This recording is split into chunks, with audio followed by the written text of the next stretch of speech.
So, welcome to video number 9 for Michael and John's video battleathon inspired by Gary Vaynerchuk. So, Michael's been dropping the ball, so I thought I'd do another video just to get things rolling. Today's topic is going to be about pleasing personality in my book, The Laws of Success by Napoleon Hill. So, it talks about a pleasing personality where you're like the guy that everyone loves to be around, who's really nice and always helpful and always doing things for others, Just that really helpful guy who's always just feels good to be around. And you know what? That totally makes sense, right? Who doesn't want to be around somebody like that? And then when you think about the downside of being, having a pleasing personality, have you ever met anyone who's really nice and always gives their time and always helps everybody else out, but you can tell they're running thin and that they're pretty much exhausted all the time and barely have any time for themselves? So really, when you look at this book and how they kind of pitch the thing of having a pleasing personality, they talk about all the good things about it from the perspective of how others see it, but they don't actually tell you, about the personal side of it, as what is it to be that person. And a lot of you guys would say, well, obviously don't be the extreme pleasing personality or you'll be like someone's doormat. And often enough, the doormats are kind of those people who always want to give, and they kind of get to a point in their life where they kind of snap. Like you always see it all the time, these guys who give all the time, and then one day all of a sudden they're like, no more, I'm sick of giving to other people and nobody gives to me.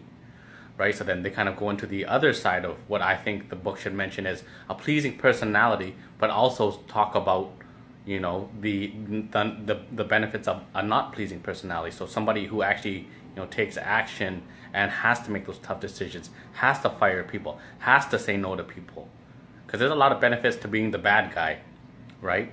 And when you really look at it, okay, well, you look at the other extreme of not a pleasing personality, somebody who's always taking and making things for themselves, right? And really the benefit that for them is they actually builds confidence and an actual belief in making things happen. Because you look at those guys with the pleasing personalities, they value everyone's opinion equally, and they can never come to a decision because they always want to respect everyone's opinion.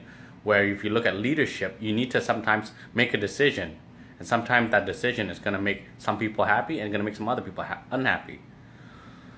So yeah, pleasing personality, I think, is definitely valuable, but that's only half the key. You need to have a pleasing personality also with a not pleasing personality. Because yeah, at the end of the day,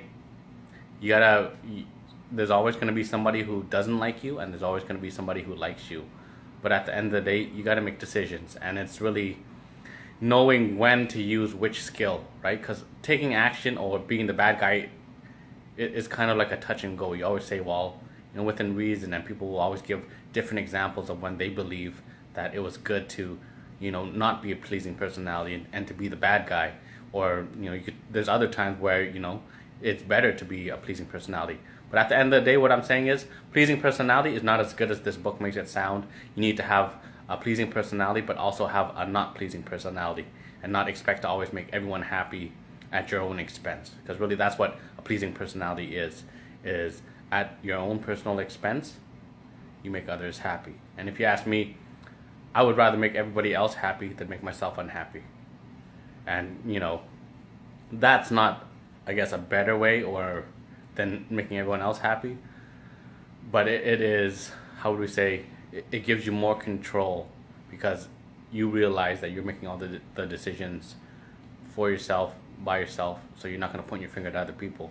But when you're doing everything for others, the locus of control or what's driving you is from outside of you. And that's kind of when people say, my world's out of control because things outside of me are driving me. So yeah, that's my 2 cents on being Mr. Nice Guy. And you've heard the saying, nice guys finish last, and that is absolutely true 50% of the time. Because sometimes, 50%, nice guys end on top, and it's the assholes who end on the bottom. So, Rosmer, this is video number 8. Time to man up, bro. Birthday's over. Back to the real life.